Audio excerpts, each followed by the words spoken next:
May I have your attention, please? Welcome to Real Gaijin, unveiling the real Japan, an American expat's inside look. Now it's time for another story from the Read My Lips series of podcasts. Summarized podcast. Hey, we're live. It's the Real Gaijin Ask Me Anything podcast. I'm your host, Mark Kennedy. I'm here with a very special guest whom I'll introduce in just a second. But to begin, I'd like to say a few words. The Japanese market offers huge opportunities and rewards for foreign companies that do their homework.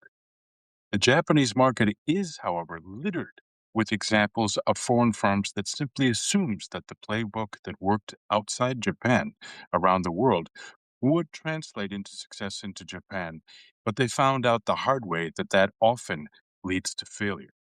Some make a big splash at launch only to fail to catch on to establish a sustainable business in Japan. Some of these companies retreat back to their home markets, never to be seen from again in Japan. Others, however, learn from their mistakes, revise their go-to-market approach, and then achieve success in Japan the second time around. Today's guest is an expert at helping foreign firms evaluate, launch, grow, and succeed in Japan. He has, in fact, worked with more than 50 foreign firms in Japan. Meet Timothy Connor, founder and CEO of Synnovate. Timothy, you want to say a brief hello? Sure. Good morning, everyone. And good morning to you, Mark. Thank you so much for having me today. It's an honor and a thrill to be here to speak with you this morning and talk a little bit about some of these, um, successes and failures in Japan. Successes are more interesting, but failures are kind of interesting too because we can learn from them. Exactly. Thank you, Timothy. We're looking forward to hearing all about that. Now, we have a limited time frame today. We've got about an hour, but we have an extremely ambitious schedule. So, as usual, we're going to hear about Timothy's backstory, how he got to Japan, and so forth, which can actually be segmented into three sections. I understand he got his start in Japan in Tohoku, which is interesting by itself. Then he climbed the corporate ladder at a Japanese firm and got an MBA. Then he spent quite a bit of time cutting his teeth bringing foreign brands into the Japanese market at Newport, which is a company that was founded and continues to be run by Kevin McAuliffe. You might remember that name, Timothy's former mentor. He was a guest on this same podcast last year. Check out season 1, episode 3 for more information about that. We will then do a deep dive, like a mini business school course, into several case studies, time willing, and learn from them. Lessons learned are key.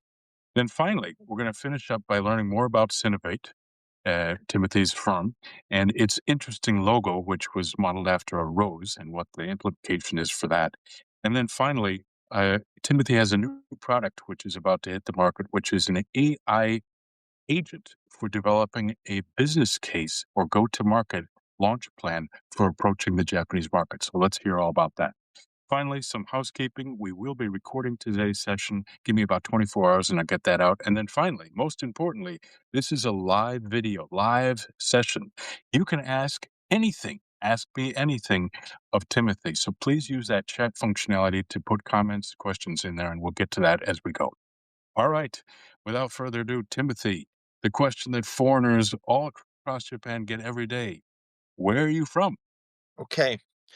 I was born and raised in Minneapolis, Minnesota, land of cold and snow. For unfortunate reasons, it's in the news a lot right now, but we'll just let that go. As I was finishing university, actually, I had the opportunity to study for a year in France, and I came back and I finished one of my degrees in French, and then came back to Minnesota, finished my finance degree, and I was sure that I was going to go to Europe and become a European. I was absolutely sure until I met the Japanese teacher at my university, who absolutely convinced me that I had to apply for the JET program.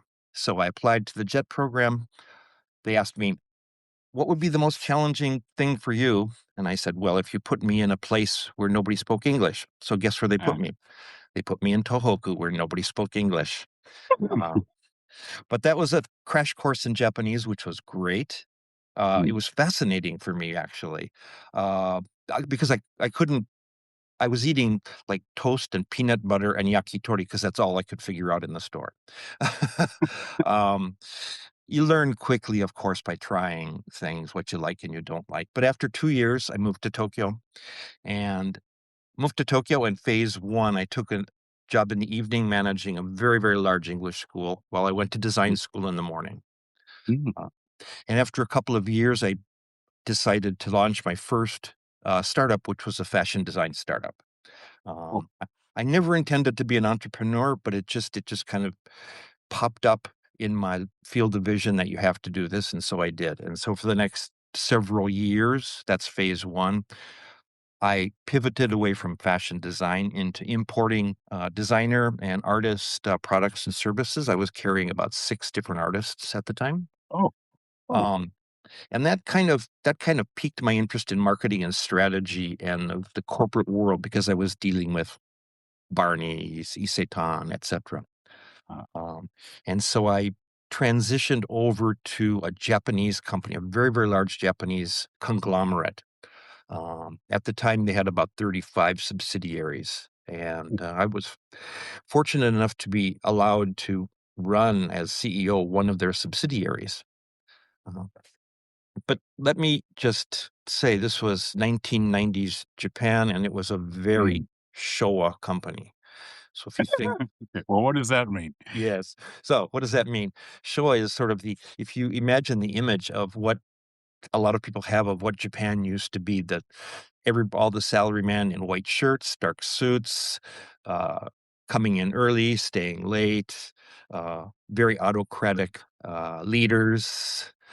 Yes, the founder, who is he came back actually from the war, after the war, and started a printing company, um, which was a very smart move actually, because none of the government agencies had printing capabilities.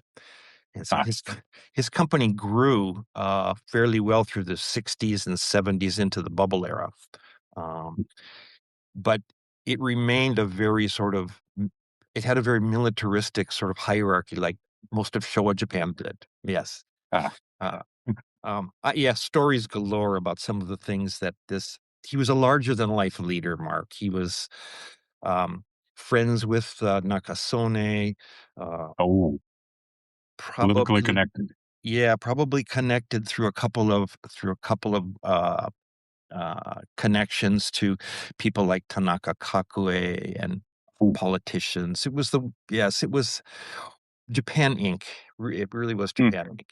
Um, but it was, So he took a chance on you as a foreigner yes, running one of the divisions. he What were did. you doing?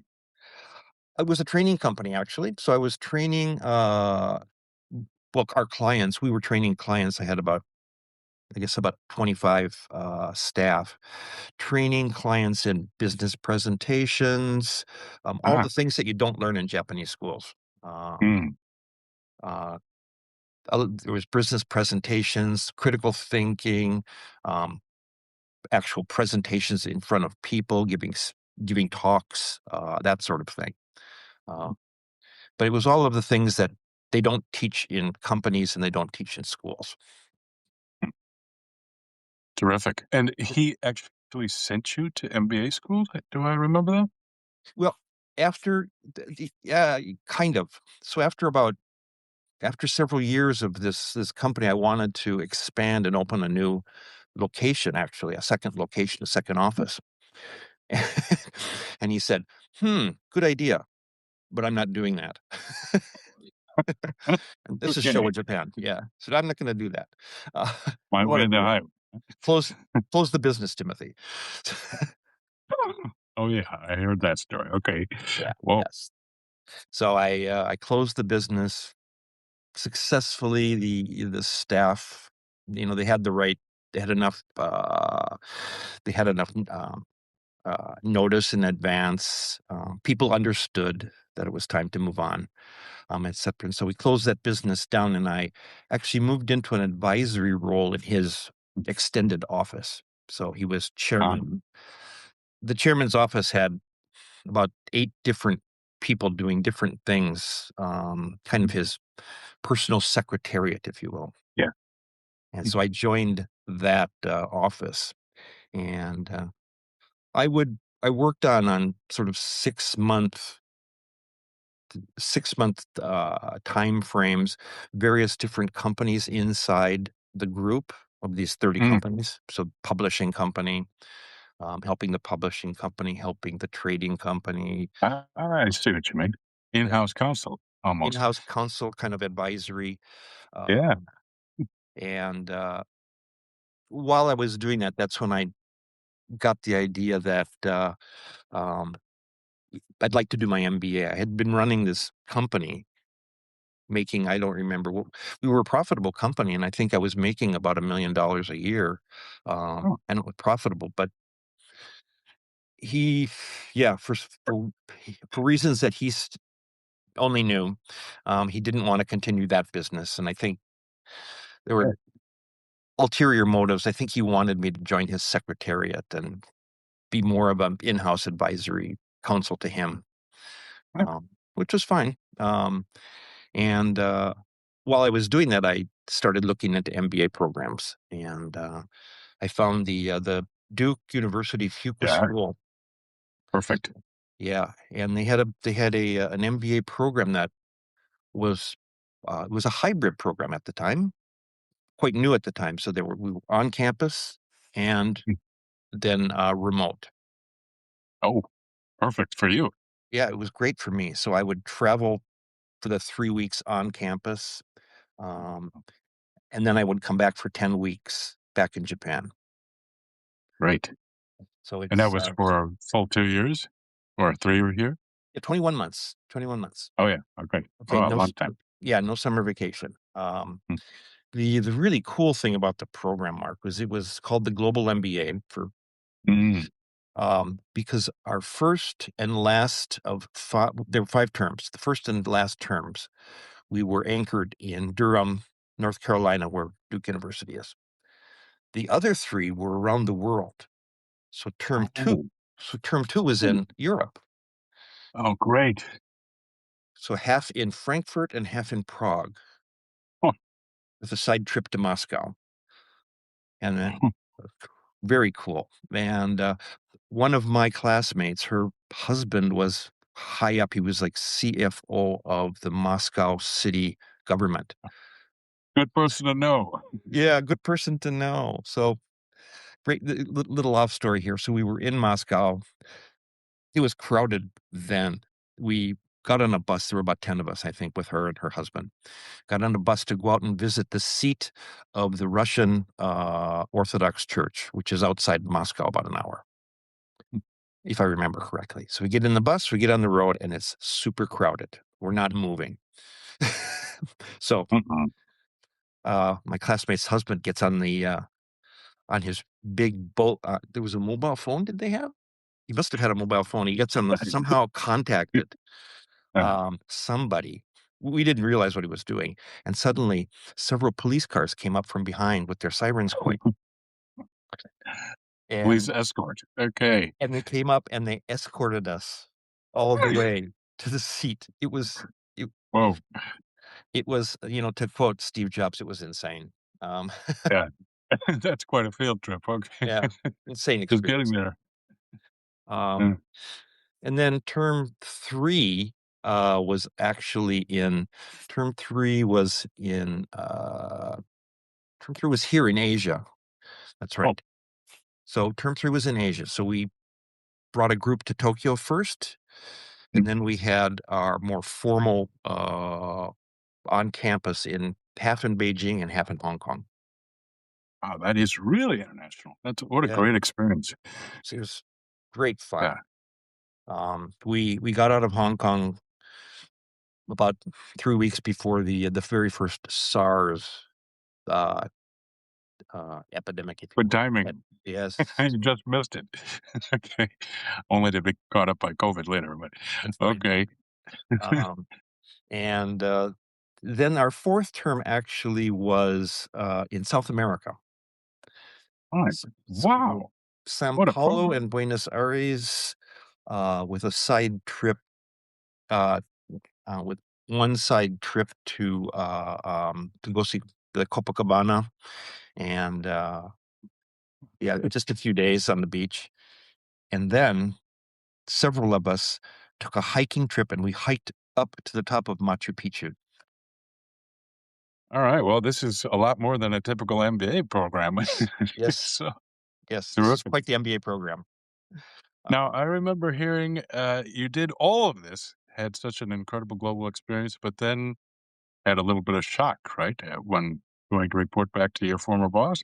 That's right. I got back with my degree, and he was so proud. He said, "Oh, we," before I went, he said, "Well, we need people with an MBA in this company." And so I came back and said, "Why don't I do a return on investment analysis of your golf courses for you?" And he's like, yeah, let me think about that." And but maybe like 2, 3 weeks later or something, and we got together for our regular one-on-one. He said, "I think that the company is called Kosaido. I'm the only one who can fix this company right now. Timothy, you need to go work for a foreign company." Well, there's the door after all that. There's the door after Right. all. And I said, right. I mean, he'd been so kind. I was able to go and travel on to Miami to do the MBA studies while fully employed. So s- yeah, Okay. kind of hard to kick Mystery. up a fuss, right? Well, absolutely. However, wow, I mean, Yeah. in one sense, a waste, but it sounds like it was a catalyst for bigger and better things for you. Uh, Kind of. It was. I mean, I left, and that's when I started my second business, which was a consulting Mm. business. Oh, okay. Hmm. And I was consulting primarily to smaller firms on business models. And this is when I really got into looking into various aspects of doing business in Japan. Um, for example, I had a client who uh, had a patent, and they had neglected to get the international version of their patent. It was a solid state carbon wheel for wheelchairs. Um, Hmm. and he wanted to get the patent registered in Japan. And so I spent 6 months working on learning how to get patents registered in Sure. Japan under the international thing. So Well, arcane topic. yes, very much. But most of the consulting was about new business models in Japan and starting Okay. new businesses. Um, Hmm. um, and so that's phase two, if you will, and that transition. And one of my clients at that time was Kevin that you mentioned. And Ah, we got it. I worked on a couple projects together, and then he had a small startup that he and two other people had invested in, which was, if anybody's been around in Japan since 2003 or 4 or 5, you might remember the name Tabemo. Um, Ah, ah. I don't know, were you around, Mark? Oh, yeah, I was well, I went 3 tours of duty back in Chicago, but yes, in and out of Japan at that time. Okay, so Tabemo was way ahead of its time. It was coupons for restaurants, discount coupons for restaurants on a mobile phone. That is way ahead of its time. Yeah, way Now ahead of its time. commonplace. And people who remember the early days of mobile technology in Japan might remember that at the time there were three carriers: KDDI, I Docomo, and originally uh, not SoftBank, but what was it called? J Telecom? Is that right? Um, Sounds right, yeah. I know, my number was 050 something, which I don't think exists anymore, but yeah. right, and then that was purchased by Vodafone, which was Ah, ultimately purchased by SoftBank. ah, huh, And each of them had entirely different operating systems, of course. of course.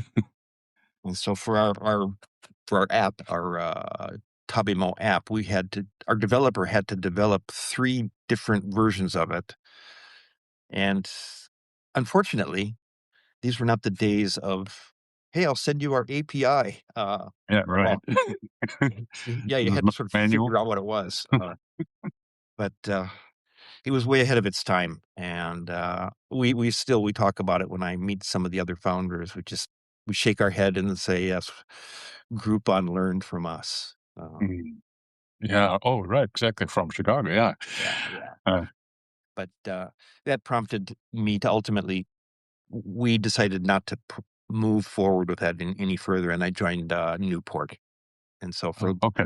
11 and a half years, almost 12 years, I was there Oh. helping sort of I was at kind of the tip of the spear a lot of the time with talking to new clients, new potential clients. Um, and so that's when I was looking at, will this product or service work in Japan? If so, how do we market it? What would Mm. be the channels we'd need to use? Do we have the capabilities in house? Do we have to partner with somebody? Uh, and I had a long and really fascinating time over those 10 years with all kinds of Japanese and foreign clients and products and services into Japan. Again, a cornucopia of products, to, to put it. Well, that sounds like, oh, plus you could apply what you learned at MBA school to all of those cases. I know that you've talked before about how the importance of master distributorships and working with distribution channel partners is part of the critical to success in Japan in many cases when you can't go directly to the consumer, for That's right. example. Yeah. Yeah. Okay. Well, Kevin talked about that too. Terrific. Well, I got to say, we are doing well on time. This is a good, very succinct introduction to Timothy Connor's experience in Japan. I know that was an extended period we just covered, but I do want to transition it into what you write about prolifically on LinkedIn and other places. You are just like a master class on your own of how to do things right and also to recover from mistakes about and by showcasing specific case studies. And I know today, based on the introduction, if anyone who's listening in had a chance to review some of your work on LinkedIn beforehand, I put links in there. I don't know if you want to go in order. The first one on the list was IKEA, or IKEA here in Japan, Ikea in Japan. Would you like to start with that one? Sure, sure, sure. I, Okay. I enjoy the I call it IKEA story a lot because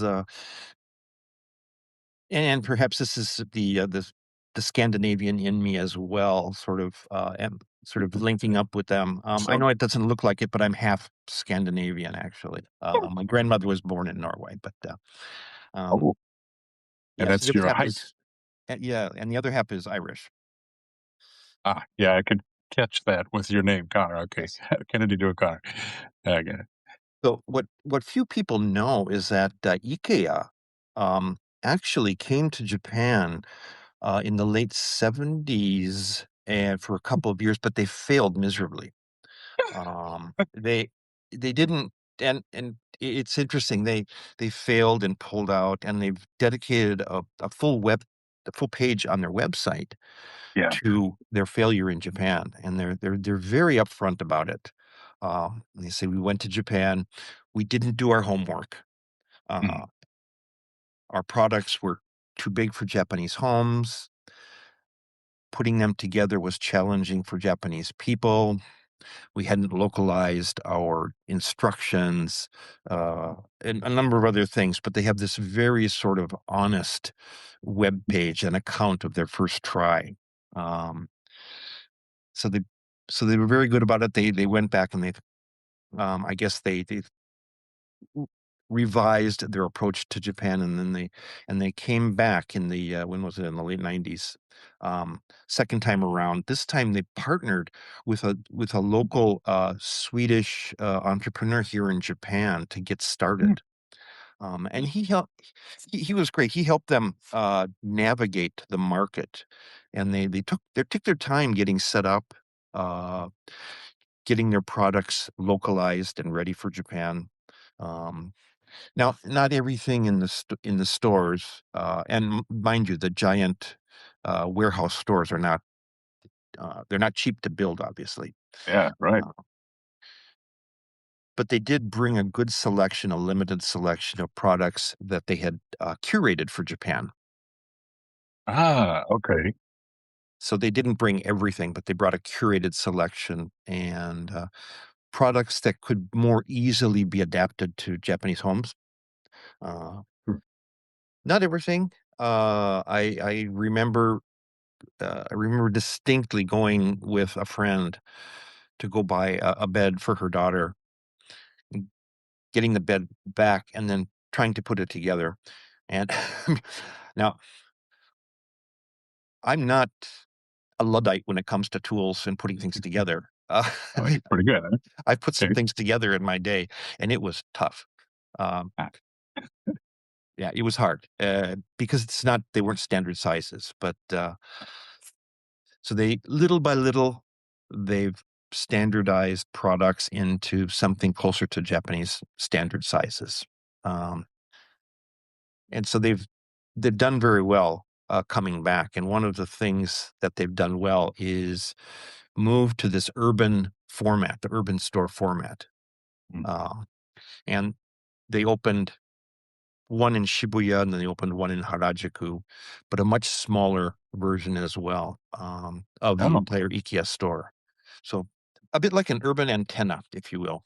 Um, so they could gauge customer reactions to the various products. Oh, that's a good idea. Yeah, yeah, my last of course, I'm a big fan of the lingonberries, at the restaurant, but, yeah, I put my fair share of IKEA products together, and, yes, some were frustrating, some were not. But yes, that's right. Yep, yep. and Um, are they continuing to have success versus, for example, Nitori, the Japanese similar competitor? I would. I've done a study of Nitori as well, and Mhm. I think that Nitori has between the two of them, they have gobbled up the furniture market Yeah, quite right. well. At least And that segment, yeah. yes, and I mean, I don't believe IKEA is 100% super successful on everything, and I believe they're closing one of Mm. their urban outlets as well. Um, Oh, okay. but it was kind of one of those test things, I believe. Now, Nitori, um, just as a sidebar to all of this, Nitori, which started in Sapporo, founded by the man who's still the founder is still around, Mr. Nitori. Mhm.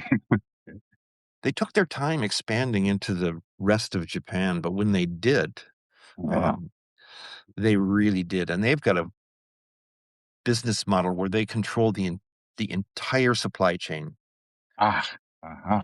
very, very Okay. tightly, and so they can really bring in products that are exactly to Japanese specs. Mm, They are of quality that Japanese consumers will appreciate mm. at prices that, as you know, if you've Yeah, been to Nitori, are amazingly low price. reasonable, yeah. Yes. So, it when you look at the 2, you sort of see that IKEA has to go and is going in sort of the fashionable direction. Yeah, right. Um, it's still people go to have lunch, kinda Mhm. like go to use the cafe. Lingonberry. Yeah, Lincolnberry, yes, yes. The cafe in, Shibuya is always packed. They go for the experience, um, Right. and it's kind of it's oshare, it's trendy, it's fun, right? They're fun stores to go It to. is. Whereas It's a maze, literally, yeah, yeah. yeah. Whereas Nitori is you go in, Yeah, but you can find right. exactly what you want. Yep, yeah. Okay, very interesting. Yeah, well, so I guess the big lesson learned, in the case of IKEA would be do your homework and Do do your homework, and and honestly, I think that they could do even better mm, if they would localize more. Um oh, hmm, And, somewhere in their business model, I'm not sure what it is because I'm not privy to their financials, etcetera, but I think that a suburban antenna shop rather than it mm, maybe super urban like Shibuya, where you're kind of in with, like, the large, not as much as home centers because that's farther out, but something yeah, in between, hmm, uh, might be a good direction for them to go. Um that's a good suggestion. Huh. Okay, good. Well, all right. That is case study number one of several that we're going to do here in a very condensed time frame. Quick shout out to everyone who's listening. Thank you for tuning in. Uh, we need to do a better job of checking to see if there are any questions or comments. I will do that, but let's move on. Actually, the next thing that we'd like to talk about is a little bit different from one specific company, but that is just the general social media environment in Japan. I continue to be frustrated by this. I mean, essentially, it's very difficult to track down individual Japanese contacts on social media sometimes. Uh, Tell us about that. What does this overall look like in Japan? I mean, it's seems like, Mm, it's not so simple, and of course, Substack is my favorite social media account that's growing in Japan, but that's generally pretty small in Japan at the moment. But tell us right. more about the general environment, please. Sure. Well, one of the things about social media that I find fascinating is that when things like Facebook were getting started, um, Japan had uh, its own sort of Facebook version where you didn't have to give your real name Yes. and you didn't have to use your own photo, Mm, and you could use avatars, yeah, etc. Because everybody said at the time Japanese won't use their real names. yeah. Um, and about the same time, the Korean company Naver established their Mm, Japan business, and part of that was setting up Line in Japan. And so Line became the de facto communication tool for people in Japan. mm, And even though Facebook was here, it took Facebook quite a long time to get traction. And by that time, Line had really taken off, um, to the point that pretty much everybody had a Line account. And there are to this day, it's the largest quote app, if you will, in Japan. There are more Line accounts than there are people in Japan, actually. And so it's been very difficult to figure out how to use Line for foreign companies coming in. Um, yeah, it's its own universe, right? And right. Yeah, they've created a universe where in there's shopping, you can call taxis, um, there are groups, and all of this in Line. But it was very, what do I wanna say? It wasn't transparent how you could actually use it in the early days. Um, yeah, and in order to get an official account early on, you had to go through one of I think originally there were 4, agents, 4 master agents, and you had to go through them to set up your official account. It was very difficult. yeah, They didn't make it easy. Um, Little by little, they opened it up and made it easier for people to open business accounts so companies could establish, their brand account online, and then it took off. But yeah, throughout this, Facebook was picking up speed slowly, um, but it was young users at first, but then adults moved into Facebook and the young users moved away. And right. what's happened is Line has become the de facto communication tool, even for people in business or social Mm, situations, um, creating groups, for example. WhatsApp has never taken off at all. yeah, Um, yeah, that's curious. and whereas most English speakers have migrated in business wise over to LinkedIn, Mm, Japanese users have not, and they've yeah. remained on Facebook. I know that is, I mean, as a Westerner, that just doesn't seem to gel with me. I mean, Facebook is private, in my opinion, but I guess I'm a Gen Xer and my viewpoint is out of date. But yeah, LinkedIn, I mean, tell me more about that. It seems my impression is that for the most part, Japanese users of LinkedIn primarily use it to find job opportunities and recruit others. Is that wrong? Is it more general now in terms of interest in various business topics? Well, I think slowly but surely the Japanese language world on LinkedIn is growing, and Mm, certainly their new country manager is pushing that a lot. Um, mm. and so it makes users who don't speak fluent English more comfortable to know that they can post and interact in Japanese on the platform. Oh, okay. But most of the people on Facebook, business users, the chief marketing officer of Panasonic posts on Facebook about the events that she takes part in, or the things that the company's doing, etc. And it's very interesting. It's a very interesting use of Facebook, I think. Yeah. But Wow. when That's you not how I would use Facebook. no, Okay. but yeah, I guess when you consider that the general age group of people on Facebook now is what is 45, 50 plus, Yeah. probably. Maybe it makes sense. And Instagram, TikTok are primarily used by Generation Z and lower, I suppose. Yeah, I Alpha. think you can. Yeah, I think you can actually probably line them up by generation. You have the Gen X and Boomers on Facebook. Millennials are on Instagram still, and then below that are on TikTok. Um, Yeah. Right. yeah, Right. Z and Alpha are on TikTok. For a foreign business, of course, I'm sure it depends upon the industry and the type of consumer or client. I mean, maybe it's a B2B client, it's different, but should you be present on all social media platforms in Japan, or should you pick and choose which ones should you focus on? Uh, I think you should be choosing according to what your product sector, your category, and what you want to do with it. Um, for foreign products into Japan, the what I usually tell people, and I think it's true, is you need visibility.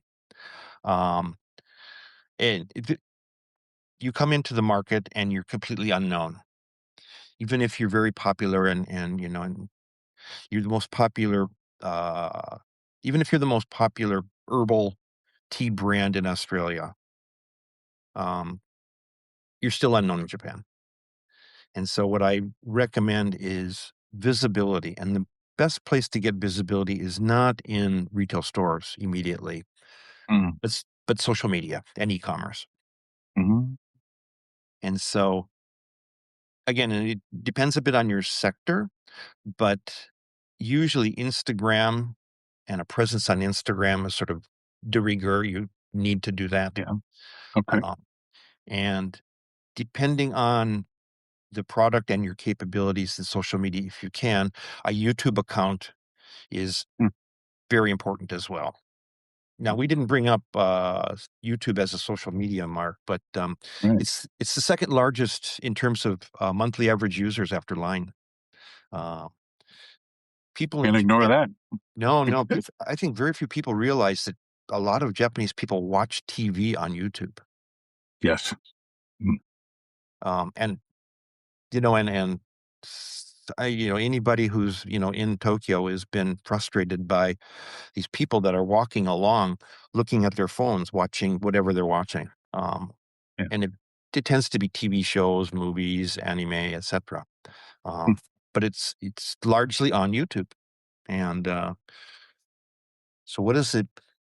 YouTube doesn't give exact numbers, but it's somewhere like it's at least 90 million users on YouTube. okay. Well, that's a fair amount of the market. Yeah, yeah, Good. it's a large amount. They don't give exact numbers, but so if you're coming into the market and if you have the capabilities to do things on YouTube, for example, one of the things we often do is suggest do reels on Instagram, Mm, send them over to Facebook, shorts. and then Mm, and do a long version of it that so that you can send it over to YouTube as a short. got it. Good Uh, advice. Yeah. And then the whole ecosystem of line is another one that probably is a particular challenge for a lot of foreigners that want to use it for more than just social interaction, real it's messaging. Okay. Well, I tell you what, you wrote a whole piece on this, which was well written. In LinkedIn, I put a link in there in the invitation. I'll put that in the final write up as well. But thank you for covering that. I guess the big takeaway for me is to focus a little bit more on line for as a business opportunity. Yep. Well, yep. Find a partner who knows how to manipulate the line ecosystem on your behalf, and you can set up a business account, a brand account. I wouldn't do it early on. I would wait Yeah. until you get Okay. traction, um, because it's you still have to get people to friend you basically Right. Right. online, and Yeah. so if you don't have a base, Yeah. it's going to take a while to do that. Okay. Good. Good advice. Thank you. Thank you. We have a couple of comments in the chat, so thank you for posting. Let's move on, though, to the next case study, which is kind of a case that where there was a failure involved. This is Cold Stone Creamery. Now, who remembers that? I remember there was one of those in Yokohama that my family liked to go to when we lived there. It was great stuff. It was a little expensive, but it was quite an interesting atmosphere. But what happened? Things sales went cold, huh? Yeah, their start was quite flashy, but Cold Stone it was very sweet as well, not to mention Ah, expensive. Um, but if you remember, y your family liked to go there because it's a bit of a spectacle, right? It's a bit of a yes. show, Mm, the way they do things, and in the end, you go once for the show, but then you don't go on a regular basis to see the show person's ship at the store. And it's kind of ends up being a special trip. And if you're looking to have ice cream and you go to, just got this desire for ice cream sort of now, you're going to run to the convenience store. You're not going to run to yeah. Cold Stone Creamery and wait around while the person behind the counter does their show. And so basically, the issue was that it didn't become a habit. It it was too involved, too much of a show for it to get regular traction, and, you need to be able to have people coming regularly into your stores, again and again. You have to have that repeat customer traffic, in Japan just to make things go, and so that's after a while, they just couldn't get that traction, and they ended up pulling out. Was part of the problem because they had too much customization, or the opportunity to just order too many different varieties of things, or Um That's partly true, although you have that problem with, you have that with Baskin Robbins as well. yeah, They're true. 34 flavors or 31 flavors, sorry. Yeah, Um, right. and so I don't think it's that as much as, although it is true that when Japanese consumers are faced with a choice of more than 3 things, Mm, um, they take their time choosing. Um, right. Exactly. but I think it was more a question of, even um, once you make your choice, it takes a long time to get your product delivered because they're doing the show. And so was what else did they do wrong? I mean, for example, did they only have distribution through their own stores, or did they not have a strong partner?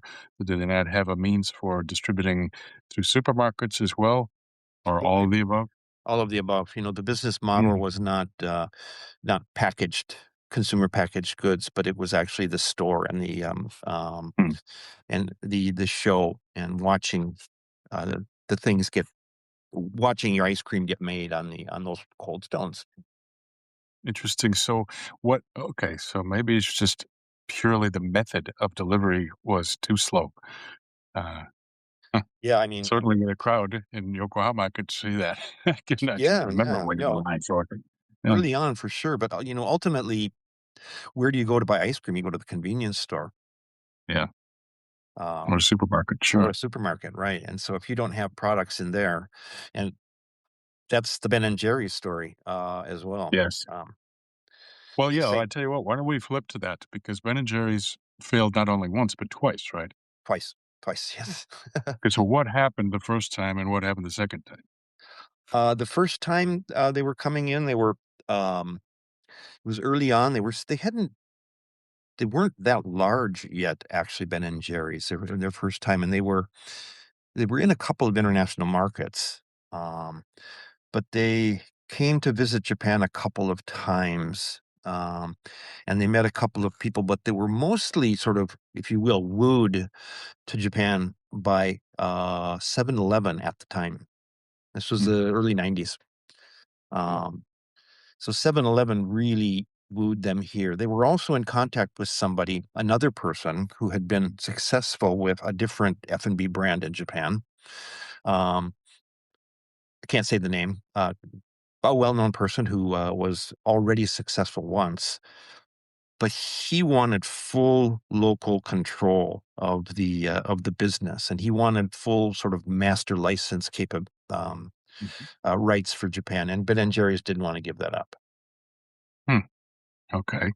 So what happened the first time around? So, I mean, 7-Eleven sounds like an ideal partner. Why would that not work? It was, and they started off with their original, packaging that they sold in the US, Mhm. and on a small volume basis, you can ship that over, and do that. And they did some promotion. They actually, I think they did 2, TV advertisements at the time, I believe, 1 or 2. Um, Put it into 7-Eleven, in the larger, you remember Ben& and Jerry's comes in larger, buckets. Yeah, yeah. Um, they didn't really change the recipes at all. Okay. So it was that Mm, kind of chunky, regional. uh, sort of thing. Initially, you went into 7-Eleven for, I think, 6 months. They 3 to 6 months. Um, they got a little bit of visibility and traction early on, but the thing with, convenience store channels and, I have a couple of friends, I don't think they're tuned in who can talk about this, but convenience stores are very difficult to work with.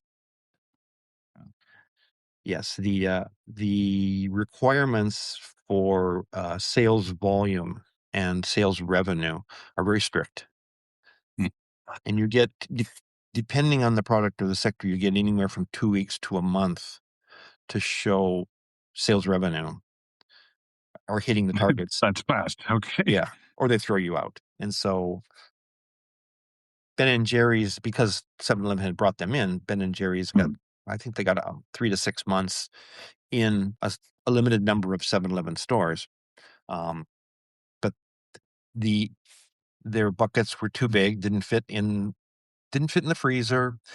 The flavors were a little bit odd, the names were kind of hard to understand. It's a very, unique brand, Ben& and Jerry's, it and seems kinda odd that 7-Eleven wouldn't give them counsel about how to rectify all those things, or maybe the original Ben& and Jerry's didn't want to try to invest, in smaller sizes or different flavors and just wanted to try You're right. the Yeah, international. you're absolutely right. It's sort of it's a black box really. What did they Mm. tell them? What didn't they tell them? But, when I think back, Mark, and you experienced this as well, they probably did give them advice, Ah, and Ben& and and here Jerry's just said, "Nah, it'll work. Sells in America, it'll work." yes, yes. Uh, Okay, so the big lesson in round 1 failure was the international playbook might not play in Japan. yeah, let's say the American New Hampshire playbook didn't work in Ah, Japan. very specific. Yeah, Okay. Well, no, but they just couldn't get enough. They tried again, though, right? they did, in the 2000s, and I believe by that point, they were already, owned by Unilever. Um, Ah, okay. and they came and they launched one of the early stores was in Omotesando, and again, lines, as well, because they were not doing packaged product, but they were doing scoops in the Ah, stores. hmm, Um, and so there were lines to go get scoops, but clearly they hadn't well, this is before Cold Stone Creamery, but again, a business that relies on scoops has to be something that becomes a habit, and the scoop business just wasn't uh, it wasn't localized enough to become a habit with Japanese consumers. Okay. And they were, to be fair, at the time with packaged products, and then in the scoop business as well, they're competing against Morinaga and Borden and Right. the Japanese brands who have. Entrenched competitors, yeah. Yes, they have Mm. the whole sector locked down. Mhm. And so to try and pry your way in with the scoop business was perhaps not the best strategy. Um, And how long did Ben& Jerry's give it until they pulled out again? they, I think 5, 6, 7 years, I believe it was. Oh, Um, okay. They took their time. yeah, they took their time pulling out. They gave it a while, but and there were things going on inside the parent company as well.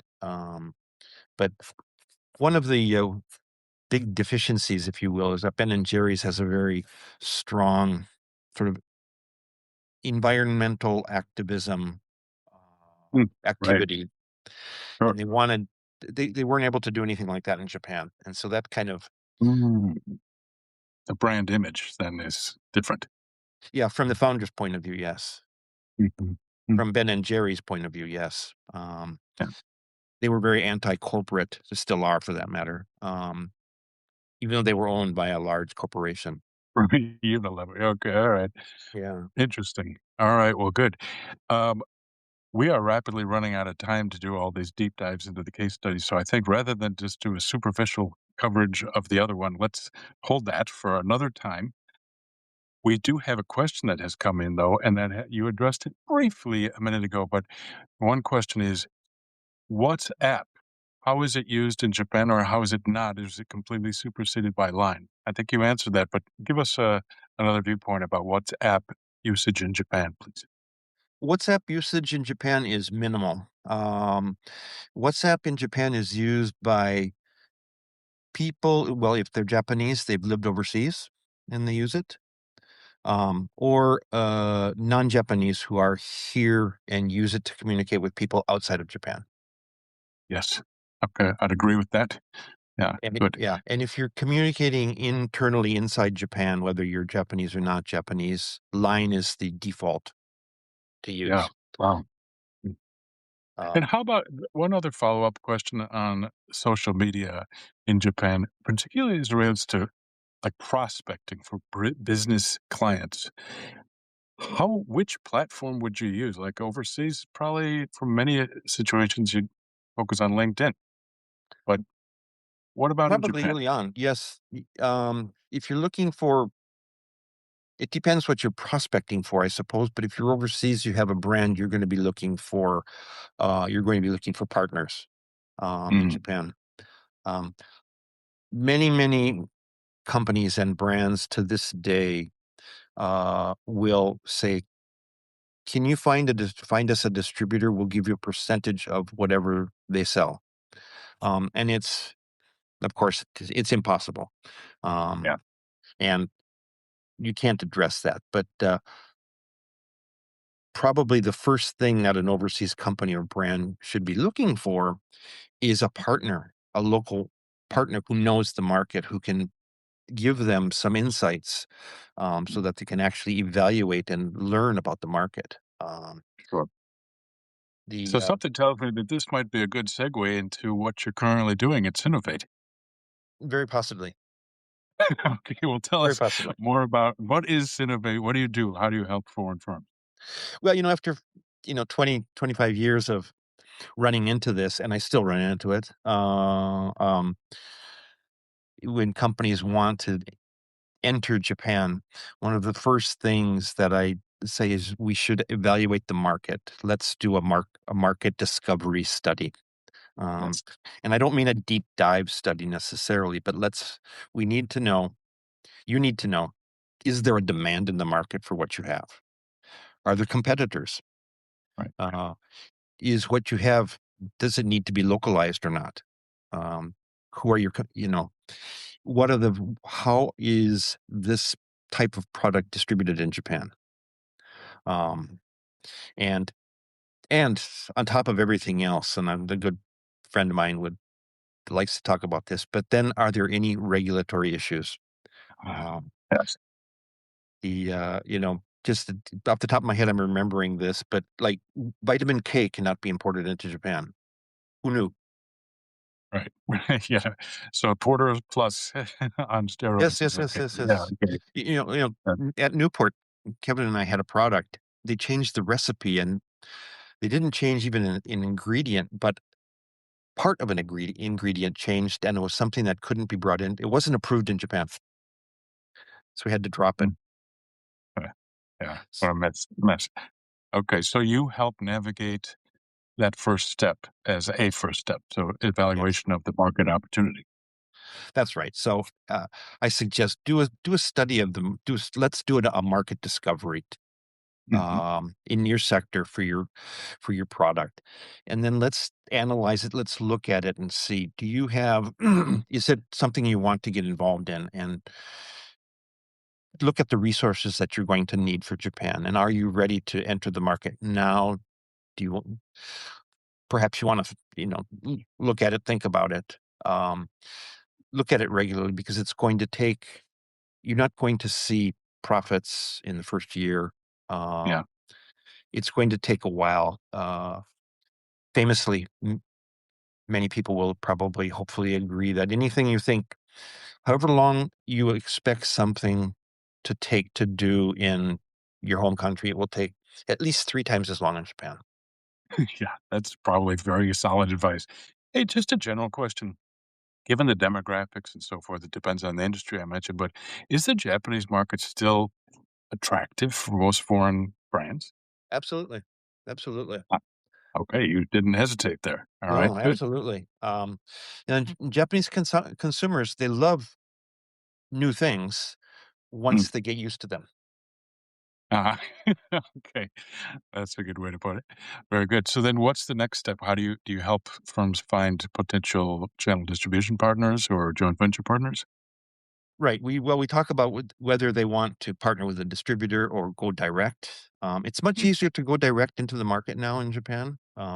Ah, With some of my, I have a partner firm that I work with. We can do everything from shepherd the brand along local strategy, everything from import regulatory to local logistics and e-commerce, and we can do all that oh, wow.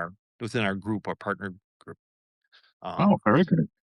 and so it's really a preferred way of going if you can, but it's not free, obviously. Well, There's sure, sure, investment to be made, but sure. And hey, I imagine, like we've just covered with several of the case studies here, a portion of your consulting activity then would also be to help brands that might be struggling. sure. Uh, a, a good portion of the inquiries I get are from brands who are already in the market, um, but they came in with a distributor who has, when you actually dig in and look under the hood, the distributor has 10 or 15 or 20 other products that they handle as well, and so they just don't give brand X the love it needs in the market. And often what those brands need to do is hire somebody, a local sort of market director, if you will, market manager, to manage the distributor, to motivate the distributor, to give them new ideas, etc., which Ah, is something that I do regularly. I see. So, and in that kind of situation, often the physical distribution would still remain with the distribution partner Yes. per contract, I imagine, but then the promotional activity, you'd give a little bit more direction, or I guess they used to call it promoters, right? The Yes, the distributor would normally handle the promotion, but the from the brand side, they can and should do brand marketing in the Yeah, country as well. yeah. So developing advocates and so forth in the marketplace, I imagine. Yes, yes. Right. Um, a lot of for example, e-commerce advertising, the can be funded by the brand, should be funded by the brand as well. Okay. Sure, exactly. So marketing spend. How about for Synnovate? Tell us more about the types of clients that you have. I mean, are there specific industries in which you focus? And also tell us a little bit more about your logo. Sure, I don't. I anytime that there's a if the product or if the product is something that will ultimately be chosen and purchased or used by a consumer, Hmm. it falls into my sweet spot. Oh, okay. Uh, All right. I feel that I have a very I really feel that I have a good finger on the pulse of consumer preferences and behavior in Japan. Hmm. I often talk about how a Japanese customer journey is about anywhere from 5 to 10 touch points. Mm. Because, and it's this may be a key point that I'd like to make actually. Japanese companies, but especially consumers, they check out your product online, then they'll go to the store, then they'll ask their friends, then they'll read the reviews, then they'll go back to the store, and then they'll go back online, and then they might go back into the store, and after 7 times, they feel like they've addressed all of their concerns, and so they basically de-risked their decision to buy. Yes. Okay. So they don't really impulse buy, they de-risk their purchase, in advance, and, that's what takes so much time to get traction with brands, and that's why visibility is so important. De-risking. Interesting concept. Okay. Yeah, And are so, there any segments, industries that you think are underrepresented here in Japan by foreign firms? um, I don't know about underrepresented. I can tell you that, um, there are some sectors that are quite, crowded. If you have a good Mm. product, it'll work, but, there are some sectors that are more difficult than others. Food is tricky because you have the Yeah. Japanese palate that you have to work with, Yes. to adjust to. Um, Skincare is a little tricky Mm. because of, and this is worldwide, Korean skincare has sort of taken the world by Yeah. storm. Right. Um, that said, a great tea brand or a really, a really interesting luggage brand or travel Mm. goods, apparel. Mhm. There's always room in the market for new interesting apparel, sneaker brands, etc. Because these are the things that the early adopters love. Ah, yes, okay. Wow, I wish we had originally planned to talk a little bit about Converse and how it's so successful here, but let's shelve that for another day. Very good. All right. You still need to tell us about your logo, the Oh, rose. yes. What's going on with All that? right. Okay. I would like to have it behind me here, but so my logo is a rose. When I founded Synnovate in 2020, it just came to me that people look at roses and they say it's very beautiful and attractive, but they're hard to care for. Ah, Um, People look at the Japanese market, and they're one of two views. Um, I should go back to rose, but and the thing with roses, if you don't understand roses and learn about roses in advance, and you just go to pick and look at a rose, what happens is you get pricked. uh-huh. So the Japanese market as well, it's very attractive. People look at it, and either brands try to come in to the market because they think it's attractive, but they don't do their homework, and they get pricked, and they draw blood, and they pull out. We've just talked about that. That's right, like Ben& and Jerry's, okay. Right, like Ben& and Jerry's. Now I have roses at home, and I spent a year studying, learning about how to care for roses. Ah, Um, and they're not that hard to care for if you know what to do. mm, Um, and if you take good care of them, they're hardy. They come back every year, right? They're perennial.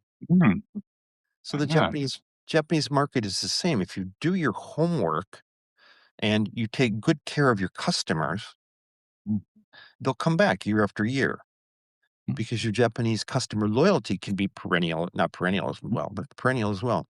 And so the rose signifies the Japanese market and consumers. Um, Oh, if you try to reach out without doing your homework, without putting your gloves on, you're going to get pricked. Okay. It Very good. That makes lots of sense. Good. Timothy, I can't believe how fast this went, but we are at the end of our time, believe it or not. Then we're actually a little over. Thank you very much. And also thank you to all the listeners, and thank you for the comments, questions. We hope we addressed some of them at least. And I will write up some key points that I'm going to take away from today's discussion. Frankly, my overall impression is we're literally just scratching the surface. We could go on for hours here. But Timothy, do you want to say any final thoughts to everyone? well, if it's I could talk about the Japanese consumer market for hours on end. Yeah. And so yes, on your hint, we'll just stop right there as well. The What I have to say is the Japanese market is incredibly attractive. You need to do your homework, and really, it's important to work with somebody who's here and knows the market. Yeah. And be careful of the nice guy who speaks English really well, the Japanese person who speaks really well, who's sort of like a friend of your husband's colleague. Um, Mm. they may not know the market. So do your homework, find somebody who's has experience in the market already, who you can reach out to and consult, and do your homework, do a market study, do a market discovery, and learn about it first in advance, and that will allow you to make an educated decision about the Japanese market. That's good advice. And before you go, you do need to plug the new product, the AI agent for writing a go-to-market business plan, right? Right. So I've created an AI agent that by putting in the criteria, there are 8 criteria, product sector, price range, target, etc., into the agent, and the agent will draft, and it takes about 3 minutes less. Will draft a 12 to 15-month initial go-to-market plan, Oh, and it's fantastic, and it's very comprehensive. Now, it it's the AI plan, and so in order to actually implement it, you need MI. And so MI is what fills that out. MI is market intelligence. ah, okay. And so it's market intelligence is then what I provide from Synnovate. Got it. Oh, good. Terrific. And so if I'm a distributor, or if I own a brand, or if I'm representing a brand overseas that's not yet in Japan or is in Japan and struggling a little bit, what should I do? How should I reach you? By all means, reach out to me on LinkedIn. That's the best place to find me. Okay. You can also find me on Synnovate.jp Okay. Great. Will do. as well.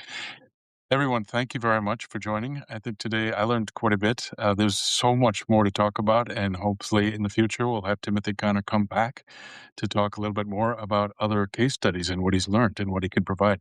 Also, I'm really excited to hear about how this AI agent works out. It's a brand new product. It is. Timothy, thank you so much for your time. Thank you. By all means, anybody watches this, reach out, connect on LinkedIn. Let's have a conversation about Japan, and stay in touch. There's a lot more to know about this country and this market. It's fascinating. Great. Japan All is right. more than matcha. Yeah, okay. Exactly. Thank you very much. All right, everyone. So thank you for joining. We will get the recording out in 24 hours. Timothy, thanks again. Thank you, everyone. Thank you, Mark. It's a wonderful opportunity. お疲れ様でした. Thanks for watching and or listening to another story from the Read My Lips series of podcasts on Real Gaijin. Tell us what you think and be sure to tune in again next time.